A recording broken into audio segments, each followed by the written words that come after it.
Hi, and welcome. Today, I want to give you some information on part two of the three-part series. I've been talking about the three things that I had to learn to heal. Last week was just some information, and the replay is available for everyone. This week, I want to talk very specifically about words, the power of language, and the vibration that they hold. And this is going to be short and sweet. I'm going to give you just some great information. We're going to talk about why animals heal faster than humans. And of course, if you have any questions, you can put them in the chats or the Q&As, and I can answer them at the end. So just stay with me here as I go through this information. I'm going to keep this short. And again, if you have any questions, feel free to put them in the chats. One of the main things that I had to learn to heal was to truly understand the power that language holds. Each word means something to us as an individual. That same word may mean something different to someone else. Some words, when we hear them, we almost cringe or get upset. They make us feel something. This is how we know they have a meaning, a vibration, a heaviness. They can be measured by us as the individual. So for instance, a word that is said in one home may be completely normal there, not a problem, but that same word said in another home may not be tolerated or accepted. It may not be okay. It may be punishable or a problem. Does that make sense? And likewise, some words that we use may bring us a lot of excitement and joy and fun. When we think about vacation, for instance, this is very fascinating because that word to some people is very exciting. They've been waiting months, weeks, maybe even years to go on this trip, this vacation, to leave the area and go do something exciting. They've been waiting for it. For some people, going on vacation may feel like a burden or drama because when they get home, they've got a lot of work to do, or they've got to catch up on things, or it may be a financial strain, and that if they spend too much money there, they could get in trouble when they get home, right? So to one person, vacation may be exciting and fun, and they're ready to go. They can't wait. They've been waiting for it all this time. To another person, vacation may be scary and expensive. To another person, vacation may not even be a word. It may be something that they've never been able to do. It may be something that they've only thought about doing or looked at as a possibility, right? And so I'm giving you three different examples of the three different people saying the same word. So the power of the language, the vibration of the word is subjective to the individual. The individual person decides, is this a good word or a bad word for them? I know you're going to say some words are all bad. I'm going to disagree because not to all people. If that were true, we wouldn't have people that do certain things and don't have a problem with it, right? What's right for one person may not be right for somebody else, and that is okay. But we, as the individual, have decided right or wrong, good or bad. So going back to the basics of this information, language has a vibration. These words mean something to us as the individual.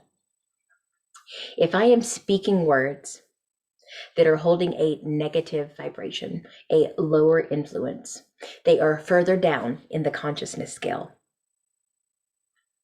I will feel and manifest more of those things. Like attracts like, right? It magnetizes towards each other. If I speak words that hold a higher vibration to me, that are in a more joyful space, a more aligned space, a higher space, I will feel more in that higher space, and I will attract more of that. Words mean what they mean to you as the individual. We can hear the same word and get completely different conversations out of it. I keep a dictionary and a thesaurus on my phone, in my office, like a book one, because I need to look up the dictionary meaning of words sometimes to confirm that they're correct for me before I use them.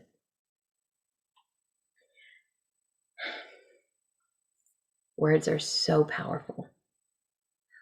Thoughts become things. Thoughts become reality. When you think something, you create it. This was really, really hard for me to understand.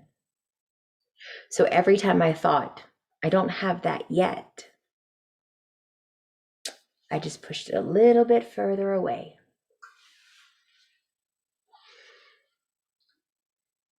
That was really confusing. And every time I pushed something further away and I wanted it more, my body felt the pain, the inflammation, the tension, the stress, and it created a problem for me in my body. Those problems might have looked like migraines, foot pains, back pains. When we think we don't have access to something, when we think we can't do it, when it seems impossible, when it's so far away, we shut ourselves down. We stifle our possibilities. Our creativity is blocked. But if we can stop that and work on the words that we're using,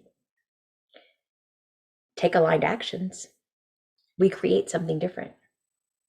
We get our goal. We manifest what we want. But if we continue to be mean to ourselves and beat ourselves up and talk ugly about ourselves and use words that are not nice, whether we're actually being cruel to ourselves or whether we're just saying that's not available for me, or I can't do that, or I can't have that yet, the universe simply responds to what we're putting out. We are always creating and manifesting everything. And the universe responds to every word that we say.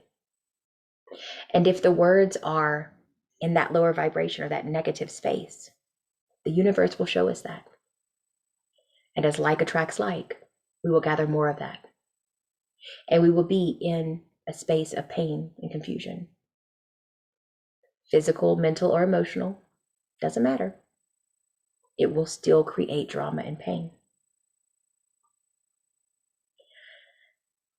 So that being said, what words are you using? What language are you using? Are you being kind to yourself? Or are you picking on yourself? Are you being mean? Do you think you should be doing more? Are you not happy with the way you look? Are you not happy with your bank account or your job? Does your body hurt? Words are so powerful. For years, I suffered with chronic pain and crippling anxiety to the point where I took 9 medications a day. I used braces and I isolated a lot because it wasn't comfortable to be in pain and in public. And I was worried I would be a burden to people, or I would cause drama, or I would be too slow or make them wait. And I never wanted to be the problem. And so I talked to myself as if I was the problem. And then I became the problem. And then it really sucked to be there. So I had to undo all of that. And this was one step in my healing journey. There were hundreds of steps that I've taken, thousands of steps.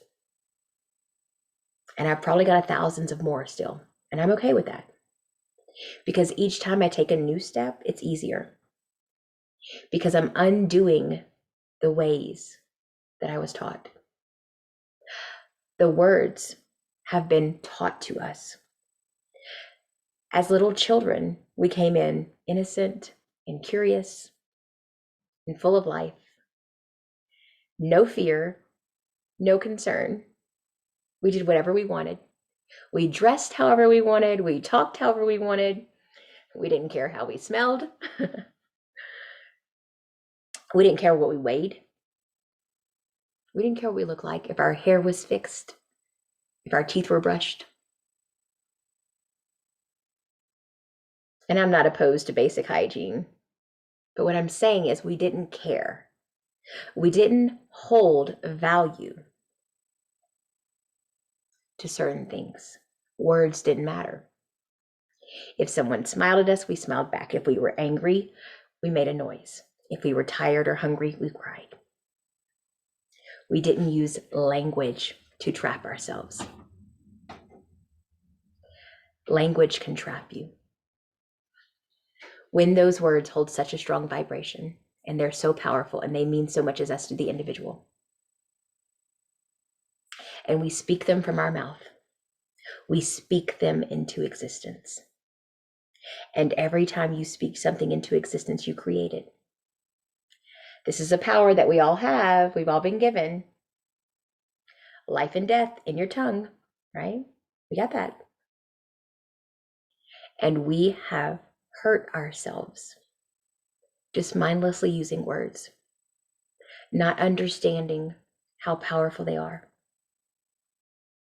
how much they can hurt us, and how much they can grow and help us.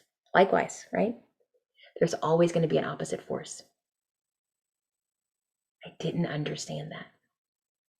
I thought it was just this way. I thought it was just detriment. I thought it was just pain. I didn't know you could move in and out. I didn't know you could change that. Because I had only been exposed to scarcity and detriment and fear and worry. So much worry. So much anxiety. So much overthinking and overprocessing and underestimating and undervaluing the possibility that I had inside of me. But as a child, we didn't care, right? We came storming in the house, making all the noise, tap dancing around, putting on the show, until someone told us to be quiet and go to our room, or stop making all the noise, or don't dream too big. Those words created a memory in our body. Being told, no, you can't do that, or that's not available for you. Being asked not to try something so that you didn't get hurt or fail. I have many, many clients that have those stories. They were told not to try out for the team because they weren't going to make it. They were told not to try to write the essay because they didn't want to get embarrassed. Not to go to the prom, not to get in the pageant dress. And I know the intention is always protection and love. It's never to shut the child down or stop them from dreaming or exploring or being curious or learning about things.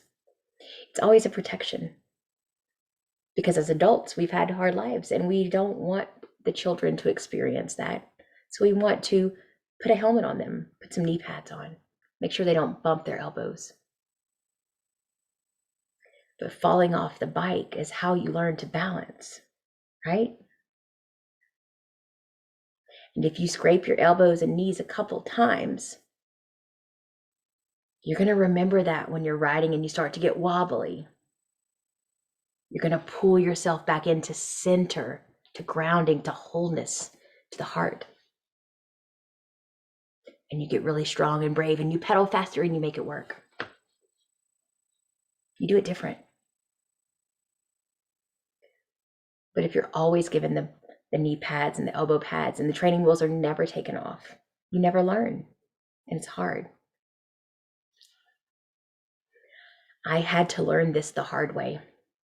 After I questioned my entire life and everything that I knew, and I couldn't understand why I had all of this knowledge and this information.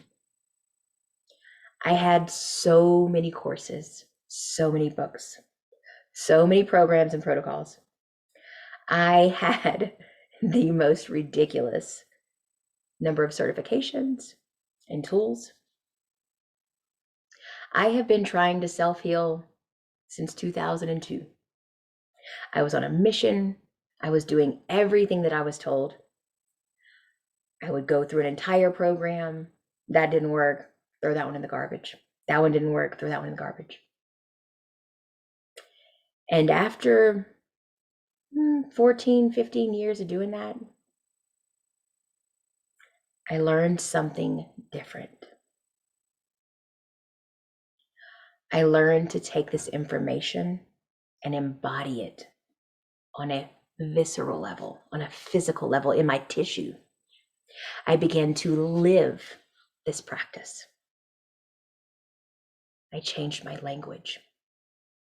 I changed the way I felt. I created new neural networks completely in my own brain without the help of medication or tools or programs. I hired a mentor to help me see the unconscious, because I don't care how smart you are and how spiritual you are and how much information you know. The unconscious is under the layer of consciousness, meaning you cannot see it. Doesn't matter how much you try and how much you want to. You don't have access to that alone. But when I hired someone to mirror back what I was saying and doing and hold the space for me and ask the right questions to get to the root of what was going on, healing magically unfolded. It was this beautiful undoing.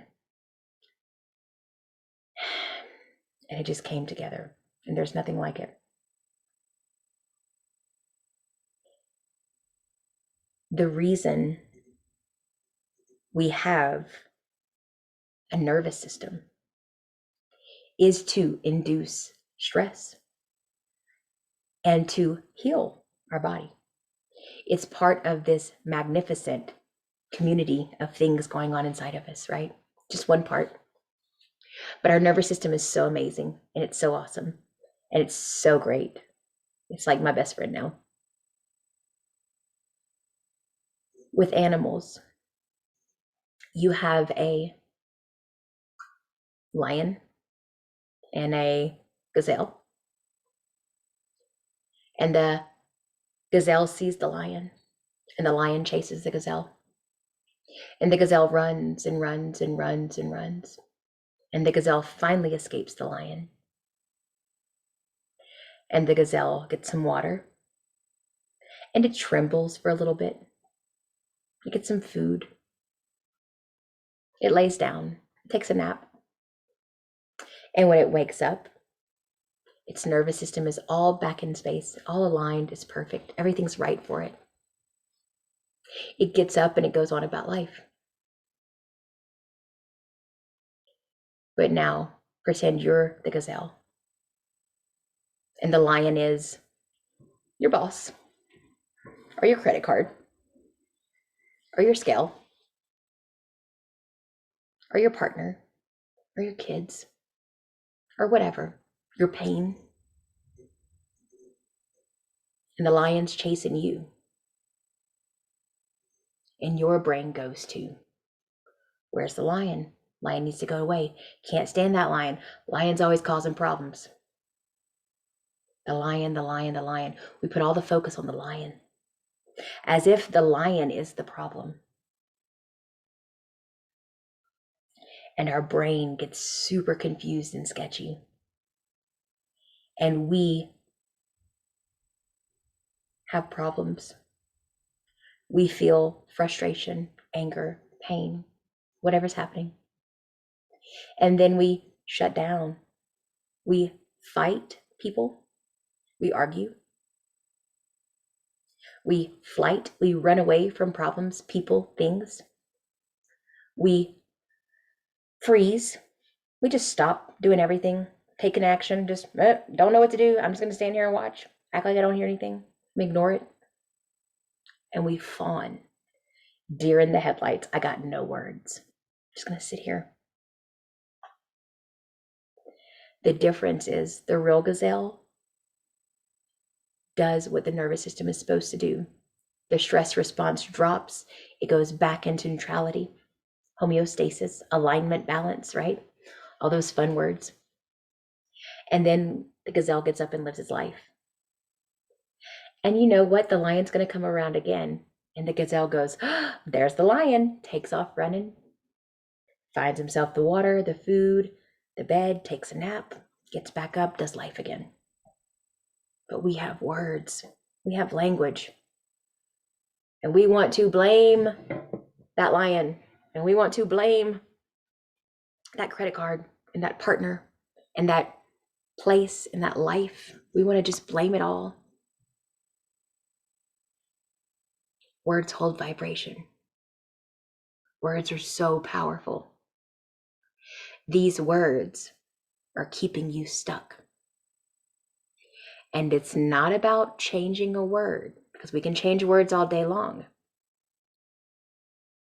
You can't just get rid of words. If the words you've been using are keeping you stuck, making you believe bad things about yourself, creating more pain in your body. If you think, I don't feel good, this is miserable, this hurts, your body will create more of that. And you can't just stop thoughts. Thoughts are words. Your brain thinks 80,000 thoughts a day. 90% are on repeat from the day before. So what that means is you're recycling garbage in your brain. That garbage is creating pain for you. If you want to stop the pain, I have a way to help you. I have multiple ways of working with me right now. At least 3 options available. And I would just invite you into my world to do a consultation. Let's have a call. They're completely free. 30-minute Zoom call, me and you. We go over a few things. I ask you some questions. We see if we're a good fit. If we're not, I may have somebody else I can refer you to. This work is amazing. People heal and they get better. And we've done it over and over and over again. And it's a process. And it's amazing. And I can't wait to share it with you. And so if you're interested in learning more, if you have been suffering in pain and you don't know how to change the words, you don't know what else to do, you've tried all the tools and all the programs, and you've done the medicine and the braces, and you still have pain and you can't get there, some private, intense, one-on-one is what I would recommend. But let's have a phone call, because there may be something else that I can offer you to get you started, to get you moving in the right direction. I have a ton of free resources. I have some amazing groups. There's a lot of people in my area of expertise sharing this information. And no one is sharing it the way I am. And so if you've tried other things and you're not getting what you want, I would encourage you to just set up a phone call with me. What do you have to lose besides your pain? I'm Moniquederouen. I am the Integrative Mind Body Coach, and I teach people how to self-heal. using an amazing integrative approach that my mentor created. And I'm ready to share it with the world. And so if you have pain and you're ready to be done with it for good, let's have a conversation. I'm certain I can help you and get you pointed in the right direction. I'm going to leave all the links in the comments below. Share this with a friend if you think someone would benefit from it. And you can always hit like and subscribe to my YouTube channel, and you'll catch me every time I post something live. I'll be on Monday for mindful movements, and I've done some TMD and TMJ work for the jaw. Enjoy. Have a great weekend.